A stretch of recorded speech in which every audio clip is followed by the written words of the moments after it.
I do have to start this by saying just how suspicious it is that so many of the bigger online movie critics are really sucking the D of this movie, commenting on its message of hope and that it's the movie we need right now. And then a bunch, if not most of the slightly smaller but still successful critics are ripping it a new a-hole, half of them liking it even less than I did. Also, the ones who slammed it had a handful of the same exact complaints I did, when those who loved it mentioned none of that stuff, which I find preposterous from the likes of professional reviewers. There's no way you didn't notice that or have at least some of the same complaints. As a heads up, I'm still going to avoid major spoilers and twists and reveals that happen later in this movie, but I am going to show some footage and very minor events that weren't in the trailers just to better make some of my points. I have been and still am a huge James Gunn fan. I saw Slither in a theater no less way back in the day, not just because the trailers were wacky and awesome, but I saw that he was a writer on Zack Snyder's Dawn of the Dead, which I absolutely love. Creature Commandos and Peacemaker Season 1 are both great, and at just about any time on a whim I can sit and watch his Suicide Squad movie, which I gotta say is absolutely one of my favorite superhero movies of all time. And all three Guardians movies, they're all great, or at least really, really, really fun, even with that third Guardians one being surprisingly dark as hell. Now, as far as Superman goes, I'm still struggling with feeling like too much of this movie is a mess that doesn't totally work as much as I wanted it to. The first kind of subplot is paper thin with Lex Luthor and a crypto thing. There's practically zero character work in this, with almost everyone either being one-dimensional or even worse, cartoony. None of the relationships are earned, and well past the halfway mark, I was like, is there a story here at all? Things are happening, but who is this movie about? Because it doesn't seem like it's about Superman, even though he's the lead. And then just like what South Park did a few times in their earlier seasons, in the last scene or two, Superman yells out an embarrassingly expositional monologue that is him literally telling us what he's learned throughout the movie, virtually none of which was effectively set up beforehand. And just before that, Luthor does the same thing in a rant where he spills out all of his motivations and being aware of his psychological shortcomings and weaknesses, which, yes, Clark also does in his self-focused rant. Not only is that sloppy, terrible, unrealistic writing, but it's one of many examples where important movie details are buried in dialogue that goes by too quickly for anyone to be able to really absorb. And if anything, it's a lame excuse for generally bad writers to be able to say the info you need is technically in there because it was addressed in the dialogue. And again, I'm mostly irritated because Gunn is normally way better than that. Crypto is an irritating, unfunny, unruly pain in the ass. And yes, apparently he was like that in the earlier comics. And Superman is a little whiny and a bit of a loose cannon emotionally. And worst of all, he's not someone you really root for outside of this being his movie, or God forbid, someone you actually ever see as a leader, which is unthinkable for Superman. Although, yes, I get that this is Superman's younger, less experienced years, but I'm obviously having some trouble seeing that look on Clark, especially when even the Smallville Clark seemed more sensible and well-rounded. He's also kind of dumb and immature half the time. This interview scene is my favorite, and I'd say best scene of the movie, but for all the wrong reasons as far as the few bits of character development go if we're supposed to be rooting for Superman. Lois essentially eviscerates Clark for his illegal, torturous, threatening actions on foreign soil as an American citizen at least, as he stands by the "people are dying" card, despite supposedly being a reporter who should be thinking exactly along the lines she is, unless he's just a straight-up ignorant moron. On top of that, she calls him on being mostly an immature jerk in real time. I'm talking about a line or two where you can just feel her seething under comments you just don't make to your girlfriend, as like she's literally saying he becomes a pouting, defensive man-child who walks out of a conversation the minute there's a sign of conflict. She doesn't call him a man-child, but you get what I'm saying. By the end of the scene, I'm like, outside of him being pretty and good-hearted to an extreme fault, especially as far as how powerful he is and what the political global ramifications of his actions could be and already are, why are you dating this dude whom you're 10 times more mature and smarter than, especially since there's almost no chemistry between them in like the two-ish actual full scenes she has in the whole movie? Yeah, she's barely in this, and then even worse, she's forced into some really dumb hero stuff in Act 3 that she has no business being a part of. And then there's even a whole brain versus brawn comment that's brought back around for an attempted big, clever movie moment. But I was like, wait a minute.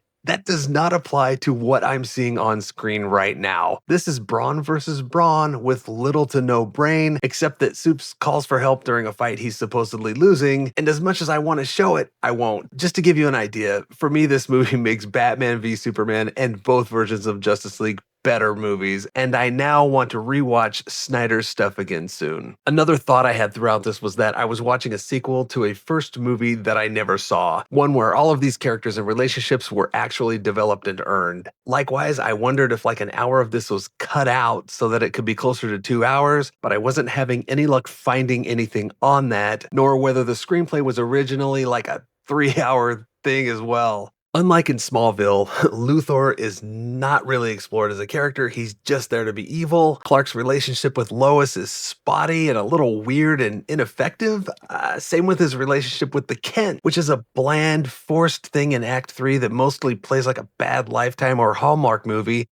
And not that I know personally, but I'm told those have gotten much better over the years. There's so little Guy Gardner that we never get to know him at all outside of a few quips and comic relief. And to give you non-comic book nerds an idea of just how entertaining Gardner is on the page, not that I at all have a problem with Nathan Fillion, of course, or any of the casting for that matter. One of my all-time favorite moments in the entire history of DC Comics is when the Justice League are about to go on a mission with the absolutely no-nonsense Batman leading the team, and Guy is such an incessant, arrogant jerk that Batman punches him out just so he doesn't have to deal with him on the mission. Oh my God, so great. One of the issues I also had with Snyder's Superman is that in the comic books, Supes would do everything he could to steer catastrophic violence away from people and cities. And yet, I swear, over half of the conflicts in this are centered around Metropolis for no reason other than for us to see buildings and insane amounts of property get needlessly destroyed. And then it seems silly in comparison to have big flashy moments where Clark saves kids and animals. Then when he gets away from the kaiju here, for example, Superman has X-ray vision and could have flown up right next to the creature's foot instead of causing like $1 million extra worth of damage to the city by needlessly tunneling 100 feet away just to get a lame money shot of a girl raising her fist as Superman bursts from underground and up into the sky. Unmotivated, forced, and against the logic of how Superman, or really any competent person, should be thinking. Just like how right after that, Superman saves a woman from getting stepped on by the kaiju, only to then decide that the safest place to leave her is on a rooftop right next to where the kaiju is so far just loitering for some reason, instead of rampaging and destroying everything around it, which it easily could start doing at any moment should it choose to move around the city at all, especially as more heroes show up to join the fight. And yes, there's at least one moment where Luthor's cronies do say that the kaiju is an intentional distraction as they release it while it's the size of a small child.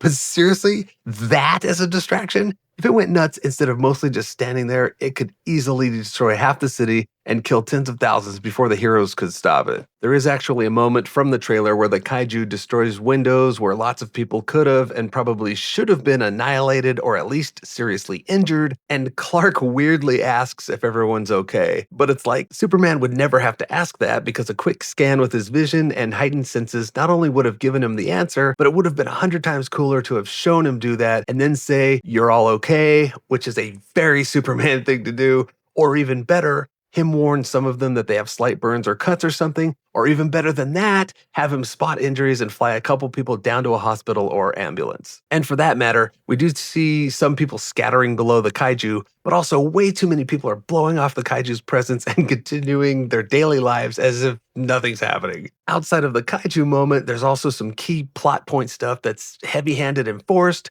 with lame, predictable twists like, oh no, that person's also actually working for Luthor. Ugh. And I'm not even going to get into the political and global politics and war stuff that's equally clunky. And really, the hardest thing to swallow is what turns out to be the main plot, which I won't spoil the details of, but it centers around someone providing allegedly authenticated video proof to the world that one major situation is not as innocent as everyone thought, a story point that's also totally stolen from a more modern superhero project us nerds are familiar with and totally love.